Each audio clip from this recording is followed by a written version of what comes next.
जी, आज बच्चों के लिए बना रहे हैं एक और वैरायटी जो कि एक मिल्क शेक है। This is peaches and cream milk shake. चीज़ें आपको दिखा देते हैं। मैं कैंड इस्तेमाल कर रही हूँ पीचेस यहाँ पर। जो इसका बीच में सिरप होता है वो भी इस्तेमाल होगा।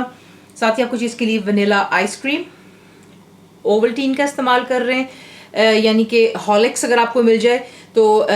बच्चे देखें दूध तो पीना नहीं चाहते, तो ये कि इसमें काफ़ी ताकत होती है। इसको हम शेक की शक्ल में डालकर उनको सर्व कर देंगे। तो ये हॉर्लिक्स है, बीच में शुगर यानी कि चीनी, डबल क्रीम बीच में जाएगी, चंद आइस क्यूब्स डालेंगे, स्प्रे क्रीम चाहिए होगी गार्निशिंग के लिए। आपको दिखाते हैं इसको बनाना। और जो उसका सिरप है बीच में डाल लेंगे हम सबसे पहले, और इसमें ऐड करेंगे चीनी यानी कि शुगर,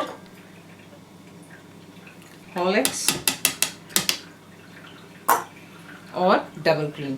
ये चीज़ें डाल करके आपने इसको इतनी अच्छी तरह ब्लेंड करना है कि पीचेस और तमाम चीज़ें जो है बिल्कुल एक जान हो जानी चाहिए। इस तरह ब्लेंड कर लेने के बाद यहाँ पर आप ऐड करेंगे जो कि है आपकी आइसक्रीम, और आइस क्यूब्स भी साथ ही बीच में हम इसमें डाल करके इसको यहाँ पर अब कर लेंगे अच्छी तरह। इसको ब्लेंड करने के बाद उस पर स्प्रे क्रीम डालते हैं। एक पीस पीच का डाल दीजिएगा, ज़रूर बनाइएगा।